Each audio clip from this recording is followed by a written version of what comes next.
Hi எல்லாருக்கும் வணக்கம். Welcome to Moon academy. இன்னைக்கு இந்த தொகுப்புல ஒரு முக்கியமான டாபிக்ஸ், எஜுகேஷன் சம்பந்தப்பட்ட ஒரு முக்கியமான டாபிக்ஸ் என்ன அப்படின்னா, தமிழகத்துடைய கல்வியின் முக்கிய சாதனைகள். இதுக்கு முன்னாடி பாத்தீங்கன்னா தமிழகத்துடைய கல்வி நிலையை பத்தி பாத்தீங்க அப்படின்னா நம்ம ஒரு கிளாஸா கொடுத்துருக்கோம். அதாவது ஆரம்ப காலகட்டத்திலிருந்து பல்லவர்கள், பாண்டியர்கள், சோழர்கள் காலகட்டத்திலிருந்து கல்வி எப்படி நடைமுறையில இருந்துச்சு. அதுக்கப்புறம் பாத்தீங்கன்னா ஆங்கிலேயர்கள் வந்ததுக்கு அப்புறம் கல்வி நிலை எப்படி மாறுச்சு, ஆங்கிலேயர்கள் என்னென்ன குழுக்கள்லாம் நியமிச்சாங்க, அதன் மூலியமா நமக்கு என்னென்ன பெனிஃபிட்லாம் அடைஞ்சோம், அது மூலியமா நம்மளுடைய கல்வி நிலை எப்படி மேம்பட்டு இருக்கு அப்படிங்கறத பாத்தீங்கன்னா ஒரு கிளாஸ் டாபிக்காவே முடிச்சிருக்கோம். ஸோ அந்த வீடியோஸோடைய லிங்க் டிஸ்கிரிப்ஷன்ல கொடுத்துருக்கோம்.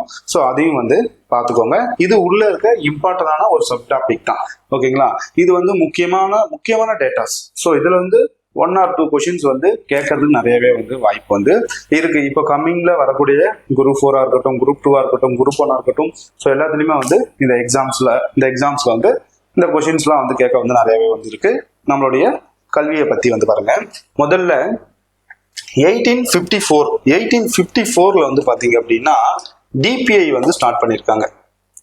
டிபிஐனா சென்னையில மேக்சிமம் இருக்கவங்களுக்கு தெரியும். பொது கல்வி இயக்குநரகம், டைரக்டரேட் ஆஃப் பப்ளிக் இன்ஸ்ட்ரக்ஷன் அப்படின்னு சொல்லிட்டு இந்த நிறுவனம் நிறுவப்பட்டிருக்கும். எப்போ? 1854. இது சென்னை நுங்கம்பாக்கத்துல அமைஞ்சிருக்கு. அடுத்தது 1910 பாருங்க. 1910 என்ன பண்ணிருக்காங்க அப்படின்னா இடைநிலை கல்விக் கழகம் நிறுவப்பட்டது. அப்போ ஆரம்ப காலகட்டத்தில இருந்து அதாவது ஒவ்வொரு சமயம் சார்ந்த கல்வியும் வேதங்களும் கொண்டு வரப்பட்டது. அதுக்கப்புறம் ஆங்கிலேயர்கள் உள்ள வந்ததுக்கு அப்புறம் பாத்தீங்க அப்படின்னா தொடக்க நிலை கல்விகள் கொண்டு வந்திருப்பாங்க. அதுக்கப்புறமா தான் இடைநிலை கல்வி கழகம் எப்போ 1910 ஸ்டார்ட் பண்ணியிருக்காங்க. இந்த இடைநிலை கல்வி கழகம்னா என்னன்னா, தொடக்க கல்வி இருக்கு இல்லையா, தொடக்க கல்வி ஃபர்ஸ்ட் ஸ்டாண்டர்ட்ல இருந்து 5th ஸ்டாண்டர்ட் வரைக்கும் போய் தொடக்க கல்வி. அதுக்கு மேல இருந்து நம்ம படிக்கிறது பாத்தீங்க அப்படின்னா 10th வரைக்கும் படிக்கிறது பாத்தீங்கன்னா இடைநிலை கல்வி நிறுவப்பட்டிருக்கும். அப்ப எப்போ நிறுவனாங்க அப்படின்னா 1910ல நிறுவியிருப்பாங்க. அடுத்தது பாருங்க 1911 நம்ம இப்போ எழுதக்கூடிய பப்ளிக் எக்ஸாம்ஸ். நம்ம வீட்டுல பசங்கலாம் எழுதுவாங்க எஸ்எஸ்எல்சி பப்ளிக் எக்ஸாம்ஸ் பாத்தீங்கன்னா 10th பப்ளிக் எக்ஸாம்ஸ் எப்போ முதல் முறையா நடத்தப்பட்டது அப்படின்னா 1911 எஸ்எஸ்எல்சி பொது தேர்வு முதல் முறையாக நடத்தப்பட்டது. அடுத்தது பாத்தீங்க அப்படின்னா 1953 என்னது? குலக்கல்வி திட்டம். குலக்கல்வி திட்டம்னாலே யாரு? ராஜாஜி அவர்கள் தான் இந்த குலக்கல்வி திட்டம் அப்படின்னு கொண்டு வந்திருப்பாரு. இந்த குலக்கல்வி திட்டம்னா என்ன அப்படின்னா, தந்தையார் செய்யக்கூடிய வேலையை அந்த கல்வி டைம் முடிஞ்சதுக்கு அப்புறம், நம்ம படிச்சு முடிச்சதுக்கு அப்புறம் நம்ம போயிட்டு தந்தை செய்யக்கூடிய தொழிலையே நம்ம மறுபடியும் போய் செய்யணும் அப்படின்னு சொல்லிட்டு ஒரு கான்செப்ட்ல கொண்டு வந்தா குலக்கல்வி திட்டம். இந்த குலக்கல்வி திட்டத்துக்கு நிறைய எதிர்ப்புகள் இருந்துச்சு. இதை கொண்டு வந்தது யார் அப்படின்னா ராஜாஜி. அதுக்கப்புறமா அதை பேன் பண்ணிட்டாங்க. அடுத்தது 1955 பாத்தீங்க அப்படின்னா ஆசிரியர்களுக்கு ஓய்வூதியம் அறிமுகம் செய்யப்பட்டது. பென்ஷன்ஸ், ஆசிரியர் டீச்சர்ஸ்களுக்கு பென்ஷன்ஸ் எல்லாம் பாத்தீங்க அப்படின்னா 1955 இருந்து அறிமுகம் செய்யறாங்க. அடுத்தது 1956 என்ன அப்படின்னா மதிய உணவு திட்டம். 2 இருக்கு. ஒண்ணு சத்துணவு திட்டம் இருக்கு, இன்னொன்னு மதிய உணவு திட்டம். மதிய உணவு திட்டம்னா யாரு? காமராஜர். சத்துணவு திட்டம்னா எம்ஜிஆர்.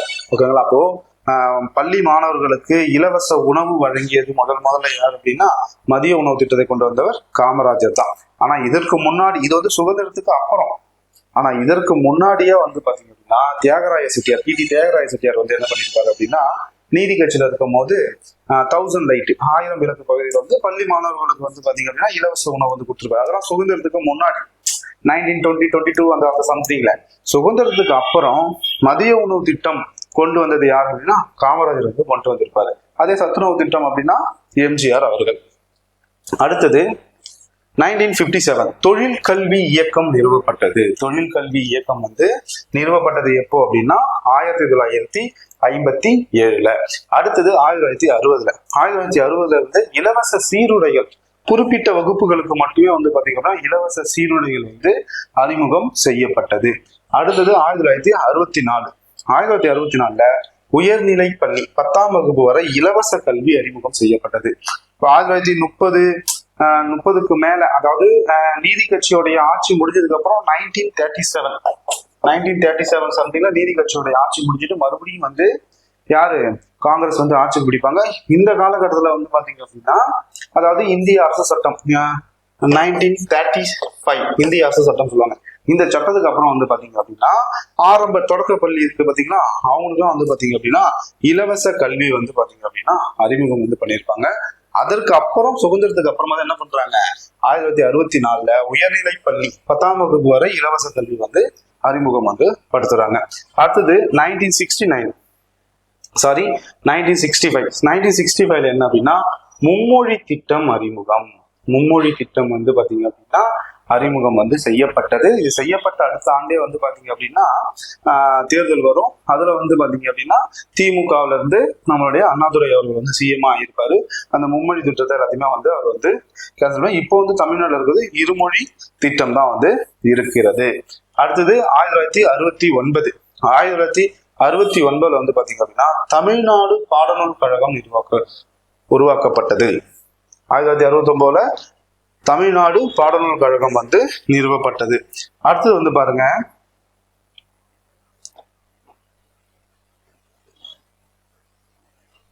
69 என்னது தமிழ்நாடு பாடநூல் கழகம் வந்து நிறுவப்பட்டது. அதையும் யாரு அண்ணாதுரை அவர்கள் தான் வந்து நிறுவியிருப்பாரு.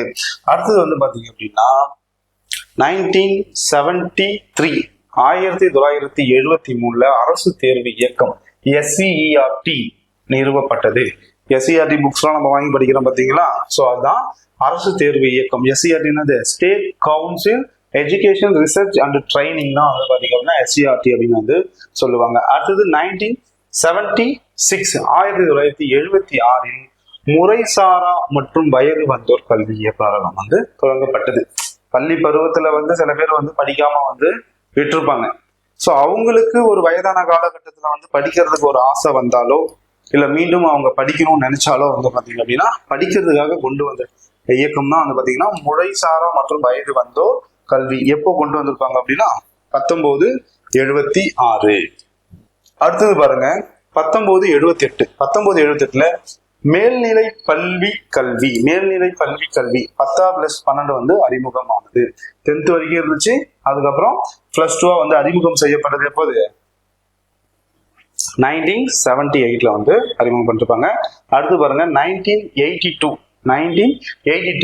ஊட்டச்சத்து திட்டம் அறிமுகம் செய்யப்பட்டது. ஊட்டச்சத்து திட்டம் வந்து அறிமுகம் சத்துணவு திட்டம் MGR அவர்கள் வந்து கொண்டு வந்திருப்பாரு. MGR ஓகேங்களா.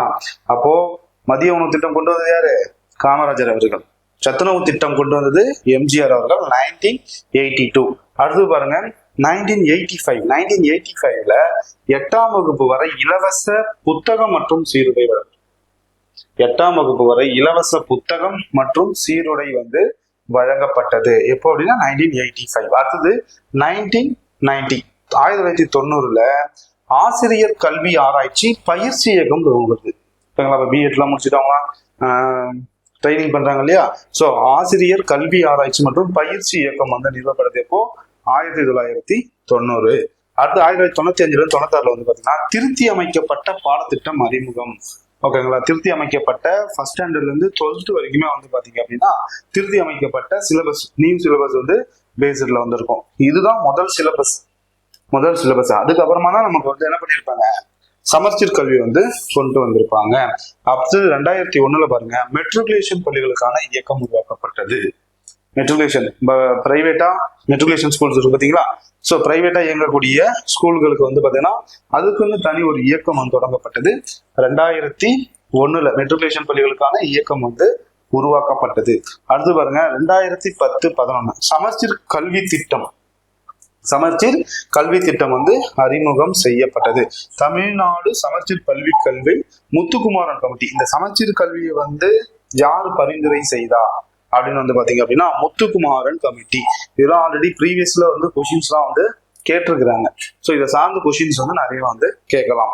அடுத்தது 2013 தமிழ்நாடு பாடநூல் கழகமானது தமிழ்நாடு பாடநூல் கழகம் மற்றும் கல்வியல் கழகம் எனவும் பெயர் மாற்றம் செய்யப்பட்டது. அப்ப தமிழ்நாடு பாடநூல் கழகம் அப்படின்னு சொல்லிட்டு எப்போ 1969 அண்ணாதுரை அவர்கள் வந்து கொண்டு வரப்பட்டிருக்கும். அது வந்து தமிழ்நாடு பாடநூல் கழகம் மற்றும் கல்வியியல் கழகம் என பெயர் மாற்றம் வந்து 2013. இதெல்லாம் குரூப் 1 லெவல் வரைக்குமே கேட்கலாம். குரூப் 4ல இருந்து குரூப் 1 வரைக்குமே வந்து பாத்தீங்க அப்படின்னா இந்த இதை வந்து கேட்கலாம். ரொம்ப ரொம்ப முக்கியமான விஷயம் இதுல இருக்கிறது எல்லாமே. ரொம்ப ரொம்ப முக்கியமான ஒரு இயர்கள் தான் வந்து இதுல வந்து இருக்கு. தமிழகத்தின் கல்வியின் முக்கிய சாதனைகள். அடுத்து இதை தொடர்ந்து வந்து பாத்தீங்க அப்படின்னா தமிழ்நாட்டில் இருக்கக்கூடிய யூனிவர்சிட்டிஸ், பல்கலைக்கழகங்கள் என்ன இருக்கு, உயர்நிலை கல்விக் கழகங்கள் என்ன இருக்கு அப்படின்றத அடுத்தடுத்த எபிசோட்ஸ்ல வந்து பார்க்கலாம். நன்றி, வணக்கம்.